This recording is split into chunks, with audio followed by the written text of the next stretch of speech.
ஹாய்ங்க, எல்லோரும் எப்படி இருக்கீங்க? இப்போ பார்த்தீங்கன்னா லஞ்சுக்கு ஒரு சிம்பிளான டிஷ் தான். ஒரு 3 பேர்த்துக்கு அளவாக இருக்கும்.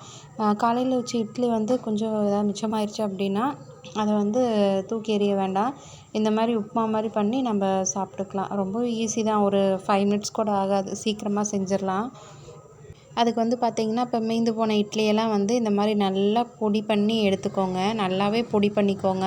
ஏன்னா கொஞ்சம் பெருசு பெருசாக இருந்ததுன்னா நம்ம அது சாப்பிட்ற கொஞ்சம் நல்லா இருக்காது. அந்த மசாலாவோட மிக்ஸ் ஆகாது. இந்த மாதிரி நல்லா பொடி பண்ணி எடுத்துக்கோங்க.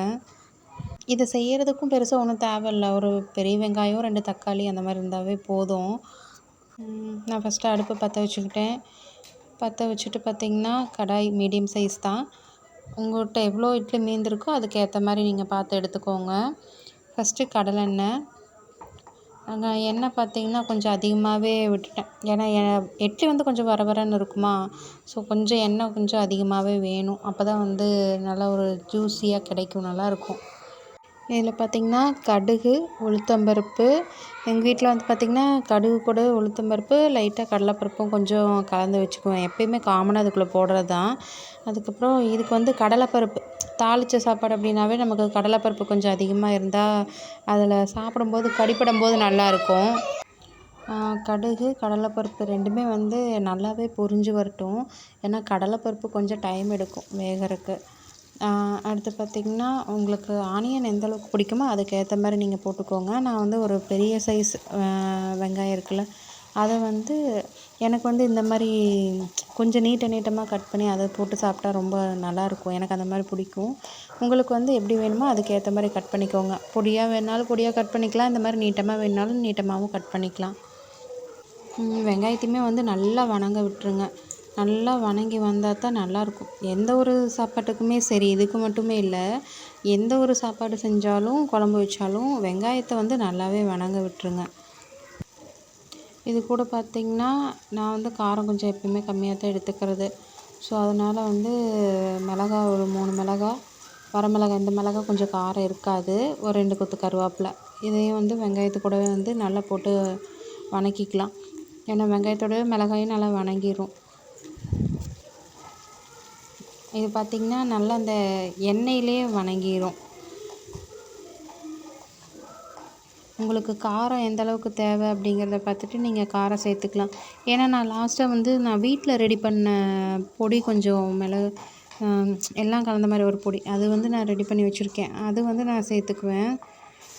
அதனால் நான் காரத்தை கொஞ்சம் கம்மி பண்ணிக்கிட்டேன் மிளகாயில். நீங்கள் மிளகாய் இல்லை, பொடி இல்லை அப்படின்னா மிளகாய் கொஞ்சம் சேர்த்துக்கலாம்.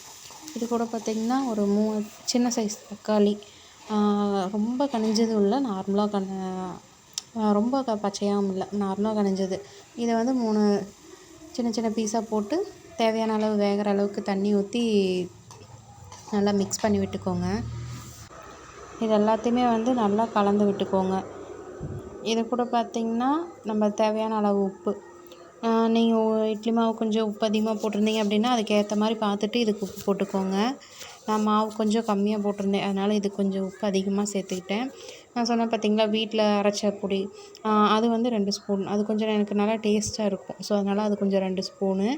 அது கூட பார்த்திங்கன்னா மஞ்சத்தூள் ஒரு 1/2 ஸ்பூன் அளவுக்கு நான் சேர்த்துக்கிட்டேன். மஞ்சத்தூள் கொஞ்சம் கலர் கொடுக்கணும் அப்படிங்கிறதுக்காக ஒரு 1/2 ஸ்பூன் அளவுக்கு நான் சேர்த்துக்கிட்டேன். உங்களுக்கு வேணும்னா சேர்த்துக்கலாம், இல்லைன்னா ஸ்கிப் பண்ணிக்கலாம். இது எல்லாத்தையும் சேர்த்துட்டு நல்லாவே மிக்ஸ் பண்ணி விட்டுருங்க. எப்படி தக்காளி வந்து நல்லா வந்து மசிஞ்சு வரணும்.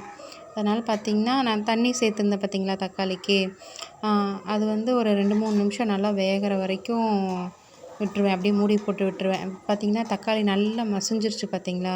வெங்காயம் மட்டும்தான் மேலே தெரியும். தக்காளி நல்லா மசிஞ்சு போச்சு. இந்த ஸ்டேஜில் வந்து பார்த்திங்கன்னா நம்ம பொடி பொடியாக பண்ணி வச்சுருந்தோம் பார்த்திங்களா இட்லி, அதையும் வந்து நம்ம சேர்த்துக்கலாம். சேர்த்துட்டு நல்லா மிக்ஸ் பண்ணி விட்டுருங்க. நல்லா கலந்து விட்டுட்டே இருக்கணும். இந்த டைமில் அடுப்பு வந்து நீங்கள் சிம்மில் வச்சுக்கோங்க. சிம்மில் வச்சுருந்தா தான் இல்லைன்னா அடி பிடிச்சிரும் இட்லி. நல்லா கொஞ்சம் சீக்கிரமாக மிக்ஸ் பண்ணி விடுங்க. ஏன்னா அந்த ட்ரைனஸ், அந்த தக்காளியில் இருக்கிற அந்த தண்ணி, அந்த ஜூஸ் வந்து சீக்கிரமாக ட்ரை ஆயிரும்.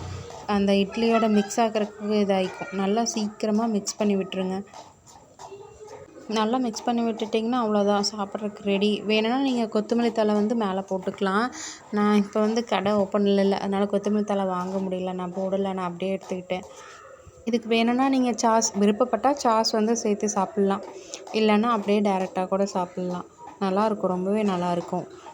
ரொம்பவும் சிம்பிளான டிஷ் தான். ஒரு 2-3 மினிட்ஸ் தான் எடுத்துக்கும் இதை செய்கிறதுக்கு. ஒரு பெரிய வெங்காயம் 4 தக்காளி கட் பண்ணி வச்சுட்டு இட்லி பொடிச்சு எடுத்தோம்னா வேலையும் முடிஞ்சுச்சு. ரொம்ப ஈஸியாக இருக்கும்.